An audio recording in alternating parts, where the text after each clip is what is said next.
हे guys, welcome back me YouTube channel. कैसे हो आप सब? बढ़िया होगे। तो इंग्लिश स्ट्रेटजी क्या होनी चाहिए आईबीपीएस पीओ क्लर्क के लिए?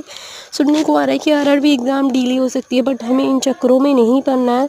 ये दोनों में काम देगा, आरआरबी मेंस में भी काम देगा। और इस देखो, अभी से इंग्लिश स्ट्रॉन्ग करेगा तो IBPS PO clerk, BI PO clerk के सारे डेस्क्रिप्टिव मेन सारे बहुत ज़्यादा इंग्लिश रोल प्ले करता है। अगर प्रीलिम्स मेंस निकालना है तो हमें अभी से फोकस करना चाहिए इंग्लिश पे ही ज़्यादा। तो मैं हिंदी ट्यूटोरियल पीडीएफ करती हूँ अपने एक पीडीएफ ये पीडीएफ के थ्रू, क्योंकि मुझे अच्छा लगता है। ये मैं निकलवा लेती हूँ इससे पढ़ना, क्योंकि मैं कहीं भी रहती हूँ एक हाथ में पन्ना लेकर, मतलब मैं याद करती रहती हूँ, तो मुझे अच्छा लगता है।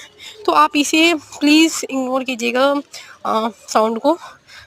मैं ये इंग्लिश को, तो ये रहा इंग्लिश वाली। सारे मैं वोकैब नोट करती हूँ, सारे अंडरलाइन कोस्ट करती हूँ जो मुझे नहीं समझ आता है। देन मैं ग्रामर का भी से हमें पढ़ना है, क्योंकि ग्रामर भी इम्पॉर्टेंट है यार। एरर वाले क्वेश्चन बनने लगते हैं, तो ये ग्रामर हमें ध्यान देना चाहिए। सॉल्व मॉक टेस्ट, अभी से मॉक टेस्ट आप प्रैक्टिस करो, सेक्शनल मॉक टेस्ट लगाओ, प्री का मेंस दोनों का लॉन्ग क्वेश्चन प्रॉपर एनालाइज के साथ आप लिखो, ठीक है। देन इलाइट एक्सप्रेस का वाईटी वीडियो है, उनका देखो, उससे आपको बहुत बेनिफिट होता है, ठीक है।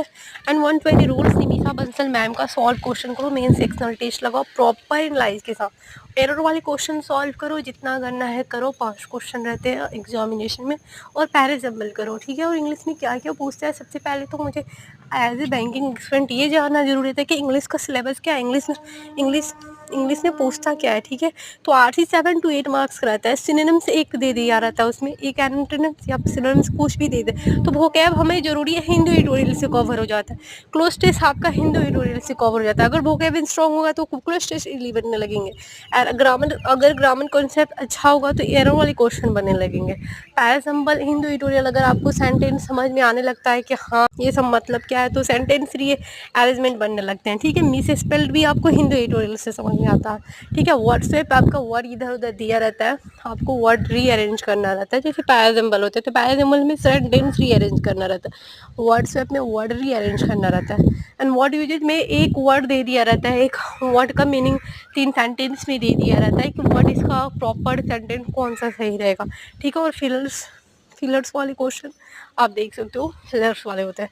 अगर अच्छा लगे तो प्लीज़ लाइक एंड सब्सक्राइब ज़रूर कीजिएगा। Bye, take care.